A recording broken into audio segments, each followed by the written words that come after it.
Welcome to the first episode of Mildly Informed. Yes, in the next half an hour's time, give or take a minute or two, you will be mildly informed by me, Richie Firth, and him, Chris Skinner. Can I just say, before we get on with the very first review, that we're recording this intro at the end, and I have to say the blood is coursing through my veins right now. I am genuinely... I think of the 5 reviews we do, 3 of them are fantastic, 2 are all right, and I cannot wait for you to hear them. Right, Chris, let's get underway. I need to talk to you about Portuguese tarts. What do you want to tell me about Portuguese tarts, Richie? Thanks for asking, Chris. I think that any food that a country decides it's happy to give its name to is always top tier food. I had a pastel de nata today, and I realised that they, out of all the pastries that are available, they're the ones that I always go to, and they always deliver. I don't think I've ever had a bad pastel de nata, a Portuguese tart. You know, I think this is a really good point. There's a couple of things we need to break down here. One is the national reference that you make to it, and I think it'd be interesting talking about that in the context of being a national dish. And then there is its place in the spectrum of tarts. Yeah, that's a very good point. And good point. I don't know which one you want to start with of those two, but I think they're both very important things to discuss. Well, off the top of my head, as a body of evidence of country-based foods, you have your Danish pastry, you have your Turkish delight, you have your English breakfast. All of these things are foods, are delicacies that a country has said, yeah, do you know what? Put our name to this because everyone's going to love it. And then, of course, the Portuguese tart. Every time a nation gives its name to a food, it's because they're proud of it. You see a nation's name attached to a food, it's going to deliver. I think it's a good point. I wonder, though, how much the nation actually owns it and how much it's adopted by us. If I am right in this, and I'm so happy to be wrong, I don't believe the Danish call a Danish in Denmark. I don't know what they call it in Denmark because I don't speak any Danish. I think they call it an Austrian or a Viennese. I'm sure I've heard this somewhere. Are you kidding me? I am so open to being wrong about this, and I would love someone to contact us and tell us that. But even if you are wrong, and a Danish pastry in Denmark is called an Austrian, once again, that is another country that has given its name and said, yeah, that's fine. In fact, they're happy to have a dispute as to which nation owns it, but they're both happy to claim it with their country's name. What about American hard gums? I don't like them. Okay, scrap that one. There's always an exception. There is always an exception. And at the moment, I think America doesn't have a place to talk about putting its name to anything. Right, fair. Definitely fair. So, a little bit of satire. Yeah, no, I enjoy it. Look, it's most welcome. We are part of the Bugle family after all. Indeed. I take your point that as a national dish, a pastel de nata representing Portugal is a top tier national dish. But what about framed in the context of it being a sweet treat, a tart, a cake, a pudding? Is it just good because it's a good national dish? Or in the pantheon of tarts, does it also really punch its weight? So I went on a 30-kilometre bike ride this week with a friend of mine, and as we rocked on up to a coffee shop at the end of our ride, you as a keen cyclist, you know what that's like. Towards the end of it, you're really thinking about what hot drink you're having, what snack you're going to have. And as I got there, I was thinking, I really hope this place does Portuguese tarts. That's the context of this. And when I looked at everything that was on display, there was apple strudels, there was your jam donuts and all that kind of thing. The only tart that they decided that was worthy of being on display was the Portuguese tart. There was no jam tart. There was no custard tart. It was a Portuguese tart. I completely... And look, if I was offered those opportunities, I would 100% have chosen the pastel de nata, the Portuguese tart. I think, as you know, Rich, you point out that I cycle as well. I think the nature of the treat, and we are going to talk about this later in the show, does depend on the state you're in at what stage of the ride you're at. Yes. And so I've got a couple of things I might talk about that later. But on a 30K ride, i.e., a ride that is absolutely strenuous, Yes. absolutely going to make you feel like you want a sweet treat, but one that is for pleasure, not for fuel. Agreed. A pastel del nata is mwah. I can't Absolutely. believe how on board I am with you. We have spent much of our relationship bickering with each other, and we started the show, and I think I just couldn't be more on board with you right now. What a fantastic foundation to build the show on, Yeah. because it's called mildly informed Mm, because there's probably going to be a lot of disagreement between the two of us. So the level of information for our dear listeners is going to be varied. But we're starting off with something that I think both of us are happy to review as a 5-star tart. absolutely. Bang. There it is on screen. If, of course, if you're watching this, if you're listening to this, go to our YouTube channel or become a Patreon where you'll get the chance to see this stuff in the flesh and you can almost touch us. But Uh, don't. uh, no, please don't. Not me, anyway. I would welcome follow up though on is a Danish in Denmark? Do we have an email address? Mildlyinformedpod@gmail.com. Catchy. You can also post a comment on the YouTube or Patreon. Chris, what would you like to tell me about? Richie, I would like to talk to you about organised fun. Tell me about Organised Fun, Chris. Thank you for asking, Richie. Organised fun. I don't know where you stand with it, Rich. I think organised fun is something in UK society specifically can be seen as problematic. I think people see it as, you know what I'm talking about, organised fun. Basically, entertainment amongst a group, often of friends or colleagues, that is very, very much set up. It could be a sport thing, it could be a quiz thing, it could be an activity. And I think the Brits are quite cynical about it. I think it can feel fake. I think it can feel, some people feel like they've lost their autonomy over the occasion. They feel it's not spontaneous. I think they sometimes feel some of the things you have to do in organised fun can be a bit cringe, a bit, and I hate to say this to our American friends, a bit American. You know, we are not enthusiastic like those guys.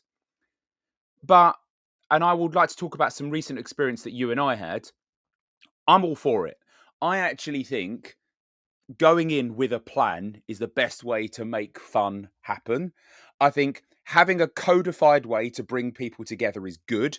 Agreeing what your experience is going to be is great. And particularly, I think as adults, we often don't associate our time together as play. I think we just catch up. And I think as adults, we should embrace play much more. I think you and I both do like some structure in our lives too. So you, I, and our friend, let's say our friend in politics, we go out fairly regularly, or not as Hmm. much as I think we'd like. And I really love the pattern that we've established, which is we tend to either watch a sport or do a thing. So in the past, we've done all kinds of things. Sometimes, particularly our friend in politics turns out to be quite good at it, which is a little bit frustrating. Why is in Uh, politics? oh, there you go. There's always a backstory that is not being revealed. And so you and I, just a few days ago, did some organised fun. We went to a central London bar and played 90 minutes of darts. I have to say, and I would welcome your opinion on this, I have to say it was my best night out in ages. Okay, so a lot to consider here. It was a fantastic night out, and I had a great night. So if we're talking about that night in isolation, which was organised fun, that was great. Yep. However, as a whole, Hmm. I can't stand organised fun. Wow. I think it's an indictment of the society that we live in right now that we have to organise fun. I think it puts on an inherent pressure to go and have fun because you're diarising, "Ugh, I must have fun because that's how my life has got." I don't like it. Now, it's by the by that the three of us had great fun that night, and we did. I'm not disputing that. I But mean, I you have think it's strong doubts I'm starting to sense now. but I think it's sad to have to organise fun. I do agree with you that as adults we should play. We should play a lot more. Okay. So are you saying we would have had a better evening that evening if we just said, "All right, yeah, we'll meet 7:30." Where? The midpoint between where the three of us are coming from, and then we'll just see what happens? In the case in point, the three of us, I think yes. I think we would have had a good night. Okay. Is this your way of worming out of paying the deposit that I paid that neither of you two have paid me back for yet? Well, neither of us has been told what the deposit price was that needs to be paid 1,500 quid. back. That's not something that needs to come into this conversation. Oh, it very much is. Because organised fun costs money, and I say that's money well spent. But there's another problem. You don't have to spend money to have fun. I think if you put the three people together, you still have fun without necessarily having to then have a conversation a week later saying, "Where's my money?" What's Sending your take? Monzo invites. What's your take then on the sort of organised fun that we would tend to do, which is an activity based thing? So going to play darts, going to play pool, going to play table tennis, going to go curling, and so on and so forth. Oh, now I'd go curling. That sounds great fun. Yeah, but so you like the idea of playing these games, right? Yes, You did enjoy playing darts, right? I did. I How got a many 180. times? You did. You got a 140, and I think there is video evidence. I But got a 180. I but got a the 180. There is computer evidence on the scoring mechanism from our central London joint of a 180. okay, I would welcome the audience's opinion on this. It is entirely true what you say that the computerized system at this darts bar registered a 180 for you. I will not deny that. Likewise, you will not deny that one of those darts was sat in the single 20, not the treble. On closer inspection, there's a debate to be had. All right, Right, but technology's not perfect, as we've seen right. with the world of football and VAR these days. But that's another matter. So, in your opinion, should that count as a 180? We're talking about organised fun here, and you're extracting the fun from a night from a week ago. Discussing. I'm just merely debating. If I was to rate organised fun, I'd give it 3 stars out of 5 because fun can ensue, but my point is it doesn't have to be organised. I think just get the people together and fun ensues. You know, I had to do some organised salsa dancing fun not that long ago.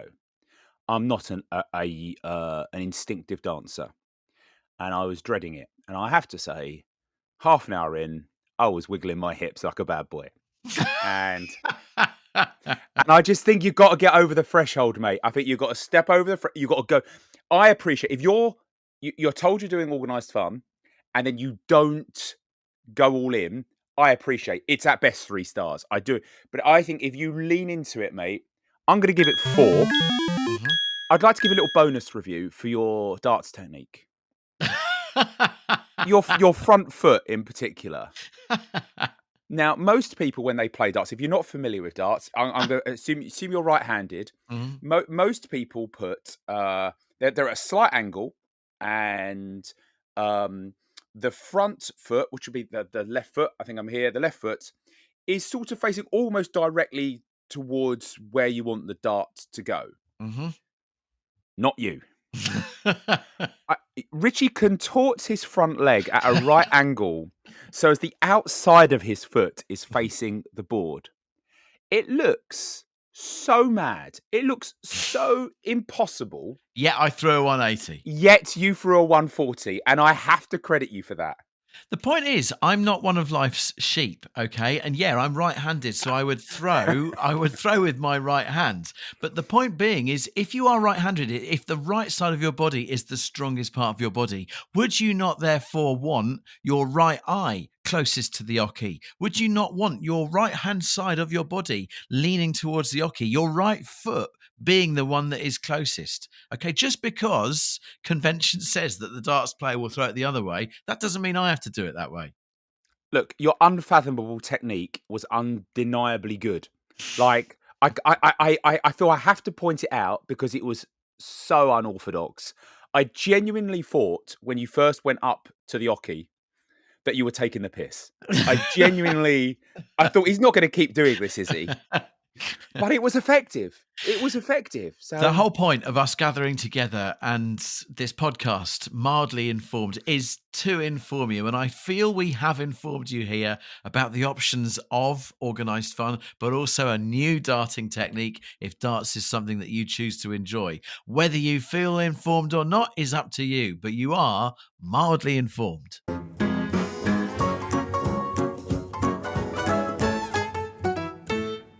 Richie, tell me about something else. Chris, I want to talk to you about The Last of Us.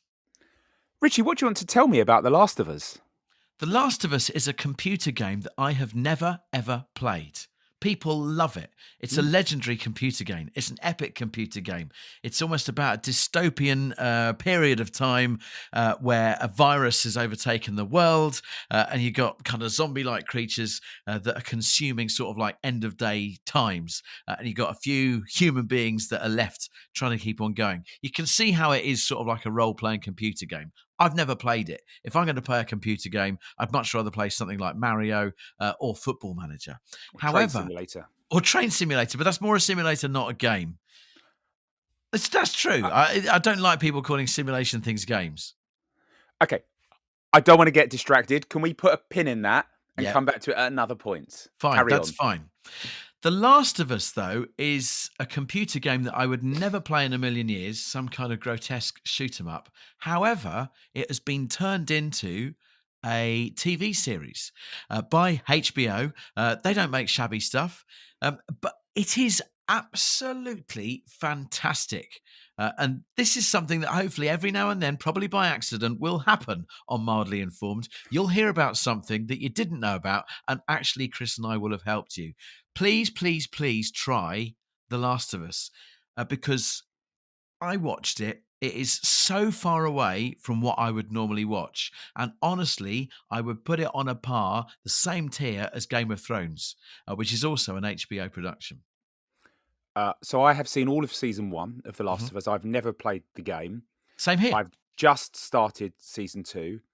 I was expecting at the start of season 1, I had watched all of The Walking Dead, even though I'd long since gone off of it.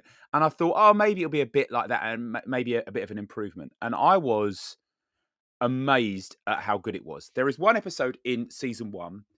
I think it's episode 3. I'm going to call Mhm. it The Love Story. Oh People my who've watched God. it will know. For Yeah, me, yeah. that's the best hour of TV I have ever seen. The best Yeah. TV drama hour I Yeah. have ever seen. And it's like when you set it up, oh yeah, it's like a kind of post-apocalyptic thing based on a video game. It sounds like it should be rubbish. And it's the kind of thing that I'm very conscious that this is the kind of thing that I would switch off from. Anyone talks about, I'll be like, oh yeah, whatever, mate. But no. It is, like you say, a love story in the kind of settings that we've described. That is an amazing hour of television. It's interesting you say that's one of the greatest you've ever watched because currently, as we record, we're 2 episodes in to season 2 of The Last of Us, and I was literally like a cartoon character, slack-jawed at the end of the second episode, which is why I wanted to talk about it on this. I'm not going to do any spoilers, but my word, it is honestly right up there. Couldn't believe it. And you didn't watch shows like Walking Dead. No. So you're not a kind of zombie post-apocalyptic guy. No, that's not my You thing. didn't play the video games. You're not a No. video game guy. So you come at it purely as mainstream entertainment. Yes. Did you find it scary? No, I didn't find it scary, actually. I found it suspenseful. I didn't find it scary. There's one thing that's my takeaway from it that is probably not necessarily something that other people might, but as someone who is afflicted by eczema, I look at The Last of Us, and I really, really want to. I want to rub some of the characters with emollient Right. cream. This is incredible. This is you would not hear this from Mark Commode talking about this show. when I'm you've sorry, got this is when you've got a really bad eczema flare up, if you can get past the itching sensation, I actually sometimes find that putting on your emollient cream is such a great feeling. And when I look at this, isn't a spoiler, but when I look at some of the clickers in The Last of Us and how horrendous their skincare regime has become, I would love to apply some E45 on them and just see how they get on. it's such an incredible marketing type. You can imagine like, Nivea, Bulldog, one of these brands getting on board as sponsors of this show, who are also welcome to sponsor this show, and we will review your product if you sponsor us. What a wonderful emollient cream. Yeah, honestly, I at one point, Richie, as a man who has eczema, I would love to hear you go through all the range of emollient creams. Please, not in episode one. Next week. No, Next week. Honestly, I've got so much I can talk to you about. Have you tried 50/50? uh, it wasn't that like a drink you drank when you were 15. No, this is water-based paraffin. Yep. Honestly, I promise you, all right? I'll tell you straight away. Next episode, Okay. Okay. one of Hold the it. things I'll be informing you about is 50/50. Okay. So, last was I assume this is going to get more than 1 star. Yes, it is. It's going to get another 5, and it would be horrendous if in this first episode there's been 2 things that we talk about that both get 5 stars from both of us. Yeah. I'm completely happy to concur with you on this one. Wow.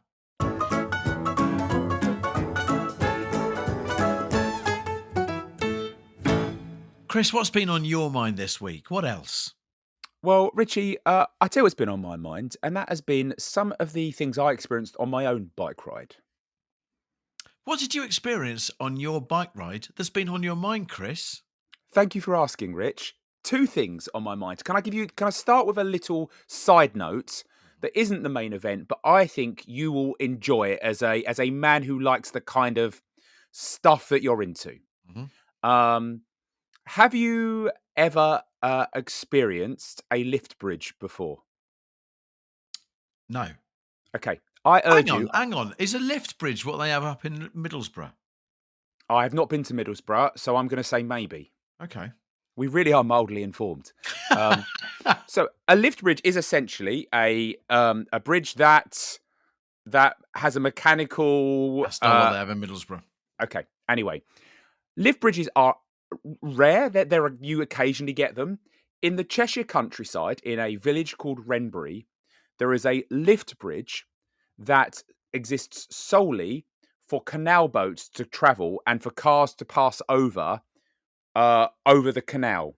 So Wow. it's purely there for canal boats. Would And Tower Bridge be considered a lift bridge? that's a good question. Maybe. Do we want to look this up, or should we just say yes? Yes, it is. Great. There we go. So imagine that. Imagine that in canal boat form. Yeah. A tiny little thing over a village. I Wow. have to say, I stopped cycling and went, this is pretty cool. This reminds me of Richie. And then moved on. And so I just wanted to mention that. I urge you to Google the Wrenbury lift bridge, not least because it had a renovation in 2020, which I subsequently looked up. And guess how much? Bear in mind, this is like 1 lane long. It's tiny. It's tiny. Yeah. Yeah. How much did it cost to update this bridge?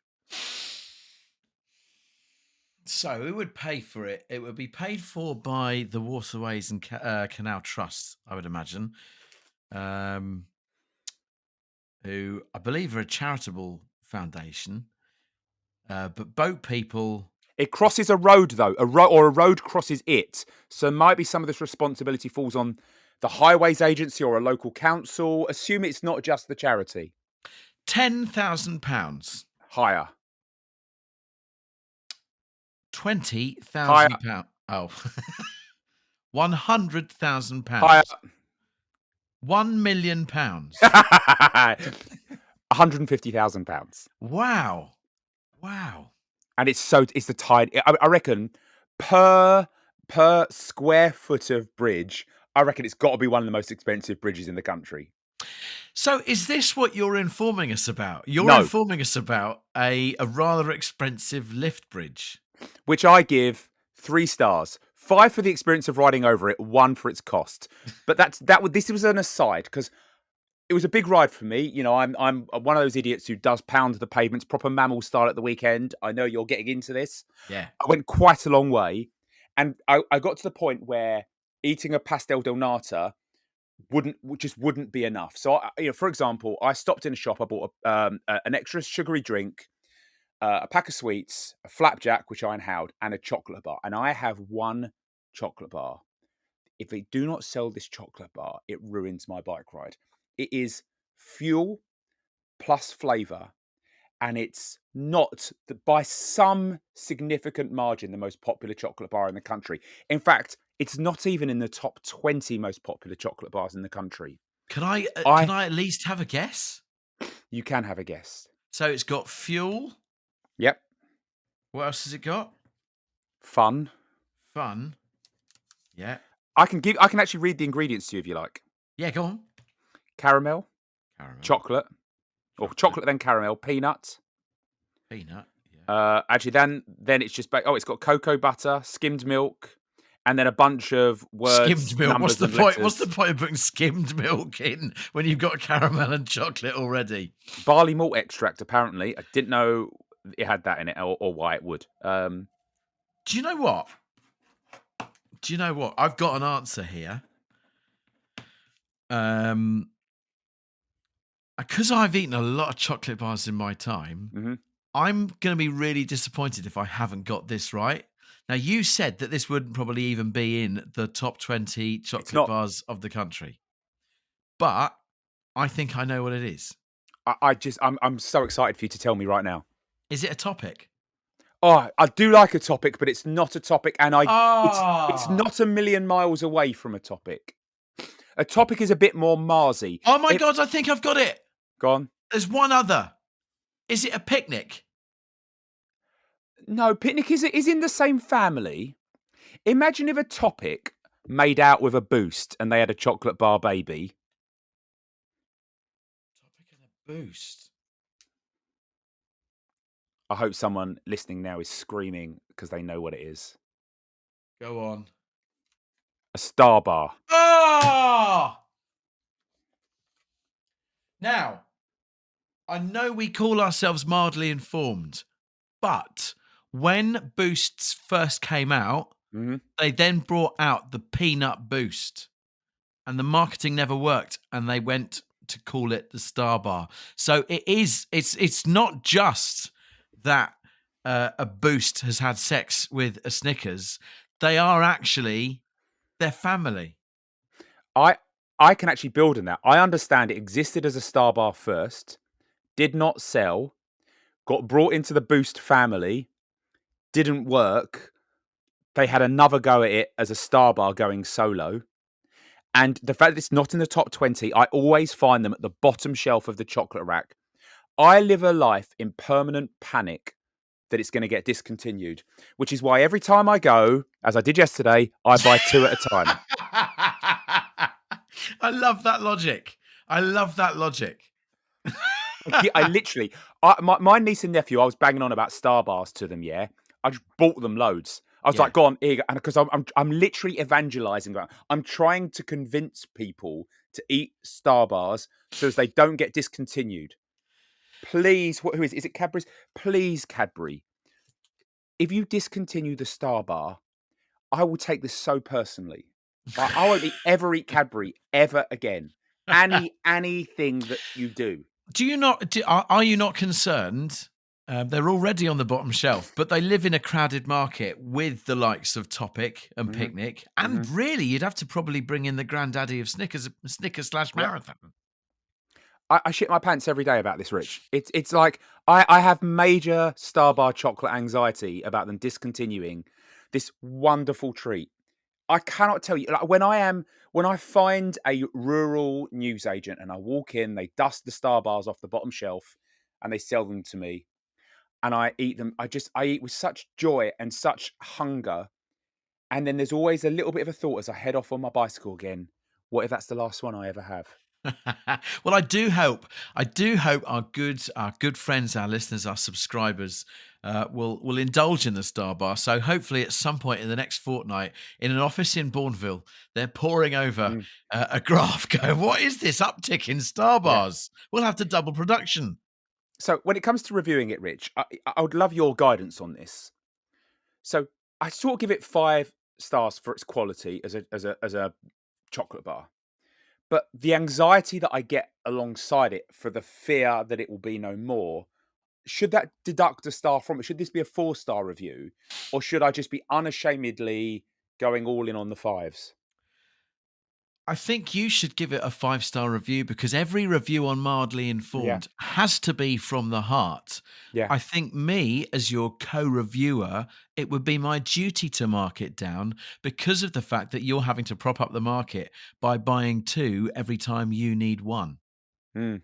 Fair. So I'm going to give it a 3-star review, which probably overall gives it a matrix of 4. I think you going in three, like genuine, when you said three, I genuinely sort of felt a flash of anger. It's a good job we're apart right now.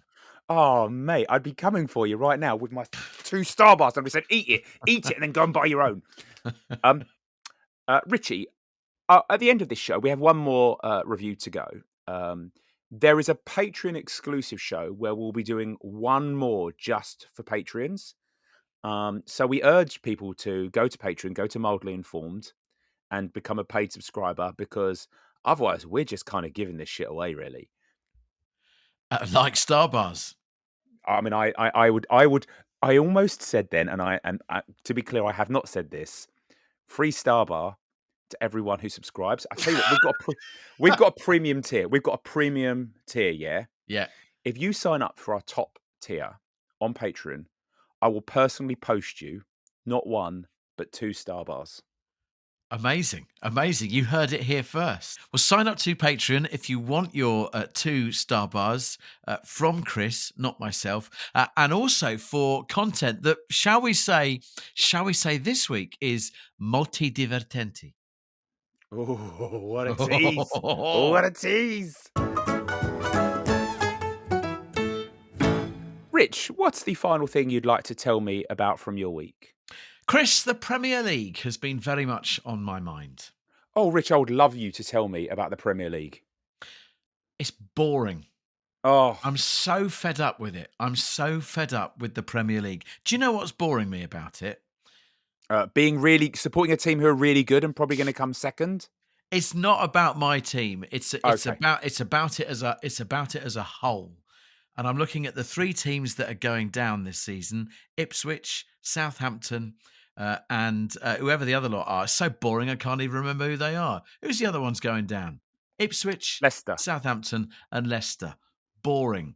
They came up last season. They're going straight down. Who's going to come up into the Premier League? Well, confirmed already, Leeds and Burnley.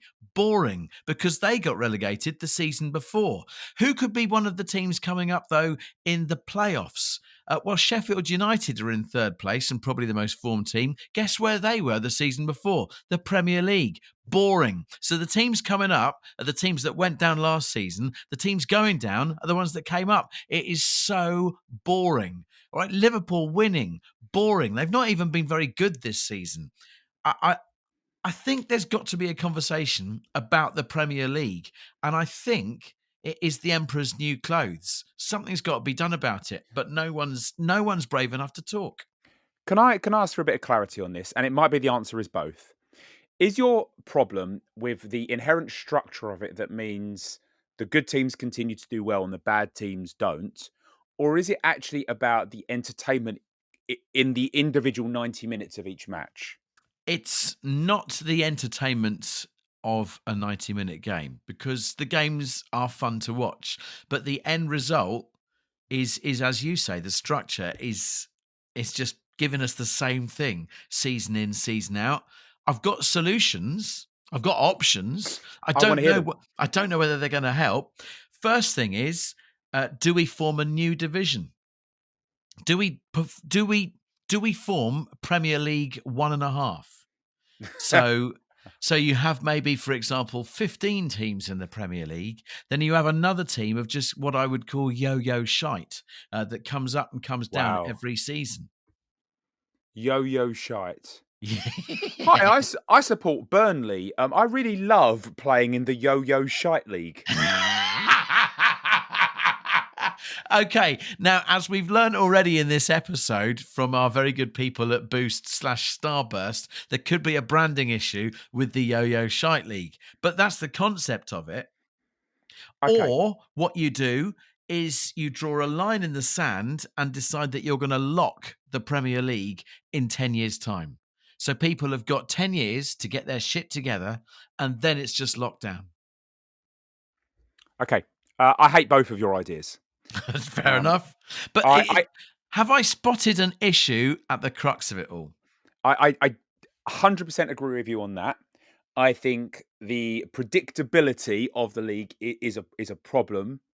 I think it should be fixed internationally with spending caps on players, on wages. I think that teams who are currently, there are so many teams in that league at the moment who have been allowed to bend the rules, use excellent lawyers, get away with it. I think clearly the funding model is screwed if the same teams are going up and down, as in these teams can clearly afford to be better than everyone else, but not enough so as they can genuinely compete. I also don't like the fact that, for example, Yorkshire, which is traditional hotbed of football, can't get a team that establishes itself in the Premier League. I think there's a load of stuff that's wrong with it. I still love the 92 pyramid. I'm so disillusioned with Premier League football as a Tottenham supporter that for a number of reasons. One, because they're my local club. I go and watch Leyton Orient in League One. I'm so excited about their prospect of promotion. I have to accept they'll probably go down next season. They could form Yo-Yo Shites too. They could be in the lower Yo-Yo Shite league at some point. I think what we're actually realizing is that all the leagues are too big. Make all of the leagues smaller. 9 leagues of 10. Yeah, 9 leagues of 10. Make 2 seasons each year. 2 seasons each year, and then you've got the excitement and the drama coming around more often, which means matches that mean stuff more often, which means more crowds coming in, which means more money. Yeah. Everyone's happy. Oh my God, we've just stumbled across the fix. 5 up, 5 down, 5 promoted. So is it proper bounces? Yes, and it also means you've got the jeopardy of falling through trapdoor of trapdoor of trapdoor. In like a year and a half, you could go from Premier League to Yo-Yo Shite 3. Yo-Yo Shite 3, yes. I like it. I genuinely think we've stumbled on something good here. I hope you've enjoyed the first episode of Mildly Informed. I'm remotely concerned that actually we've informed you too much, but that is something that you can let us know by getting in touch at mildlyinformedpob@gmail.com. Pob? Give it a go, see if it gets you anywhere. Well, look, thanks for spending time with us. We hope you feel mildly informed because that is the promise. That is the Ron Seal guarantee on the front of your iPod right now. That was the end of your sentence, was it? No. I look forward to talking to you next week, Rich. Goodbye, listener. Goodbye, viewer. Goodbye, Richie. Goodbye. We hope you have felt mildly informed. If you have, tell us. If you haven't, rage at us. There's so many different ways of doing that. You can email us, mildlyinformedpod. What? You can email us, mildlyinformedpod@gmail.com. You can comment in the comment section on YouTube because this is a visualized podcast as well. But for now, Christopher, are you mildly informed? Sort of. I've been mildly informed, and I'm Richie Firth. We'll see you next time. I love the fact that you set it up for a catchphrase there that just doesn't yet exist. What? Catchphrase is most welcome.